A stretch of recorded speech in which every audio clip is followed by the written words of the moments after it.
For I worked sure. with Now, did you Tupac get a too. chance to? Did you get a chance to work with Tupac when he came to Death Row? Sure did. I worked on California Love. Funny story. Oh man. Tupac popped up while we was doing California Love. It was Dre's record only. He had 2 verses. And then so I'm playing this part. Dre got 2 verses, right? So I go to the kitchen to get something to eat. We at Dre's house. We did this at his a studio in his home. So I go in the kitchen, I make a sandwich. Boom. He always had great. Man, let me tell you, when I say make a sandwich, y'all gotta understand. Dre always had the best way you can make the best any sandwich you could think of. Like for real. Like Fred Flintstone, remember back in the day, he had him, bro, we was cutting up. So I mean, telling you, man, the food was fantastic. So anyway, I'm in there making sandwich. Here come Tupac in the kitchen. I never met Pac. I'm like, Pac, what's up? I'm glove, whoopie whoop. He's like, yo, what's up? You want to hit this blunt? Yeah. So I hit the blunt, boom, boom, boom. Hit the blunt.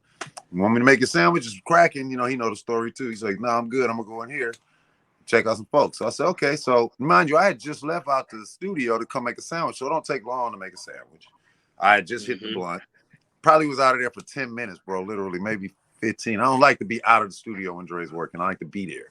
So I go back through the house. There's some people in there. I'm gonna say what's up. And I get back to the studio and I see Tupac on the mic on his third. Okay, so when you make parts, he would do his verse, then he would double it, and then he would triple it, like do ad libs. This dude is doing ad libs.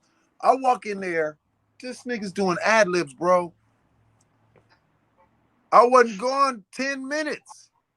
He wrote it, laid the second one, did the ad libs in 20 minutes. And it became, man, I'm gonna put Pac on this. Pac gonna stay on this. I had intended, when I went back in there, he was laying the horn parts, and that was supposed to go down. We was doing that, so I said, I'm gonna cut out real quick, make a sandwich. I come back, this dude's finished. I missed out the whole, I only saw him lay his ad libs, which is pisses me off. I should have seen all the shit. And that's the only time I ever saw him in person in my life. So, Man. Wow. Wow. I appreciate you sharing that. They say Pac was working fast. He recorded about 200-300 songs when he got bro, out. I saw, hey man, I'm telling you, I went out the kitchen. I went in through it was 12 minutes max. I'm gonna hold it down for you while you're gone. So this is right now, this is the Chris the Glove show. And I'm gonna let y'all know when my host comes back. Oh, there we go. How you doing, man? So welcome back, sir. Right.